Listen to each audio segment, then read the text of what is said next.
Bonjour à tous, ravi de vous retrouver pour ce numéro d'octobre de 360 le mag, tout juste l'automne, et déjà une actualité riche à vous présenter, alors pas une minute à perdre. Au sommaire, plein phare sur les malaises des cadres, un phénomène majeur trop souvent occulté. Nous vous dévoilerons également les enjeux des toutes prochaines élections professionnelles dans les fonctions publiques, mais pour commencer, éclairage sur l'agenda social des mois à venir. Alors, cette photo, c'est celle de notre rencontre au MEDEF, dans un exercice qui est annuel, qui est la délibération autour de notre calendrier social. Tous les ans, nous nous retrouvons avec le MEDEF pour décider des sujets que nous allons aborder pour les 6 mois ou 7 mois à venir. C'est ce qu'on a fait dans cet exercice dans lequel nous, on va, avec nos attentes, nos envies de stabiliser des statuts, d'entériner des grandes mesures, de faire des grands accords. Et puis, on aimerait bien un peu plus d'engagement de la part du MEDEF. Alors, cet agenda, il s'est fait entre nos attentes, nos demandes de bilan et d'évaluation et les acceptations du MEDEF. En gros, on a retrouvé les grands axes de travail sur lesquels on souhaite aller, les terrains des gens défavorisés comme les jeunes ou comme les seniors, les chômeurs en fin de droit.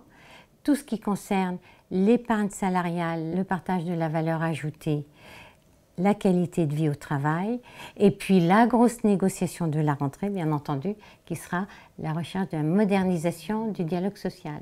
Modernisation qui sera peut-être une simplification de la part du MEDEF, mais qui sera surtout pour nous le moyen de travailler sur le statut du militant et d'un vrai dialogue social renforcé.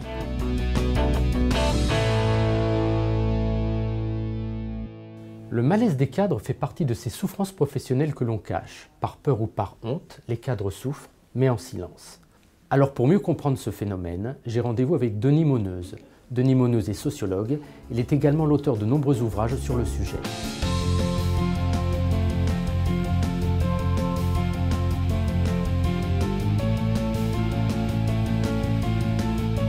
Denis Monneuse, bonjour. Bonjour. Votre dernier ouvrage s'intitule « Le silence des cadres ». Existe-t-il en quelque sorte une omerta sur le malaise des cadres? Je dirais qu'il n'y a pas d'omerta sur le malaise des cadres, au sens où on en parle beaucoup dans les journaux, dans les médias. En revanche, il y a une certaine omerta chez les cadres par rapport à leurs difficultés. Lorsqu'un cadre va connaître des difficultés, il va rarement en parler à ses collègues ou à sa hiérarchie, car il a peur d'être mal vu. Et du coup, il va souvent garder pour lui-même, donc en silence, ses problèmes. Alors, ce malaise est-il quantifiable? Ils sont nombreux, ces cadres à souffrir?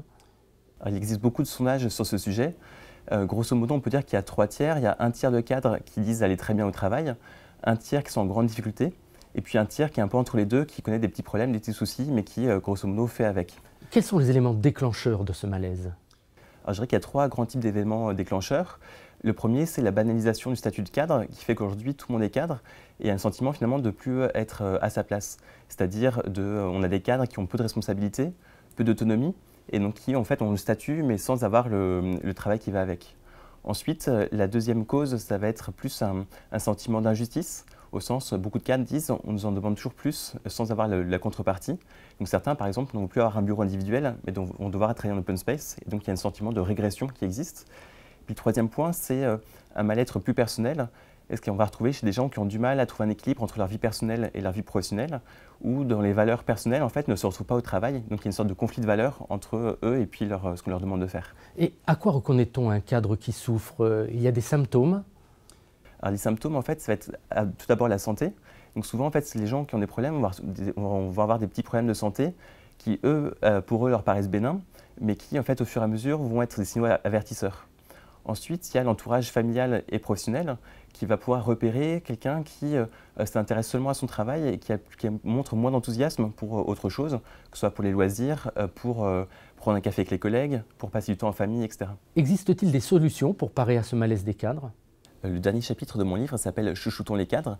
C'est tout un programme, mais l'idée c'est que les dirigeants ont parfois tendance à penser que les cadres n'ont pas besoin de management, ou ils sont seulement managés par des chiffres, par des tableaux Excel, etc. Au contraire, les cadres, quand on les interroge, demandent à être plus managés, c'est-à-dire qu'ils ont besoin de plus d'écoute, plus de reconnaissance, plus de prise en compte de leurs difficultés et plus de libération de parole pour qu'eux-mêmes soient capables de remonter leurs difficultés vers la hiérarchie sans être mal vus parce que c'est eux qui apportent un peu les problèmes de l'entreprise. Et du coup, ce qui est important, c'est que les managers prennent en compte le fait qu'on est manager, donc on manage, mais on a aussi besoin d'être managé. Et donc là, les dirigeants ont un message à entendre de la part des cadres.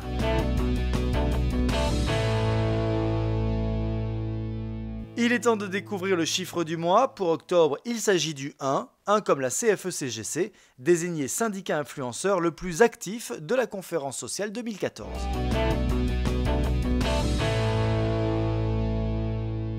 Bonjour, je m'appelle Serge Erard, je suis président des fonctions publiques au sein de la CFE-CGC et je viens vous parler des élections professionnelles dans la fonction publique.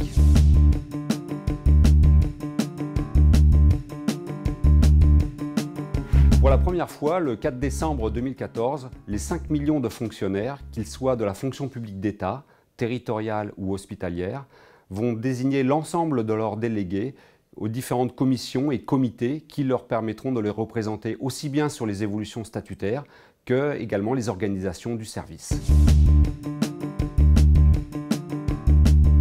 Ces élections professionnelles sont un scrutin à un tour dont les modalités pratiques sont organisées au niveau local, aussi bien au niveau des différentes collectivités territoriales qu'au niveau des centres hospitaliers ou au sein des différents ministères. Ces élections pour les fonctionnaires sont très importantes puisqu'elles permettent de mesurer la représentativité nationale de chaque organisation syndicale.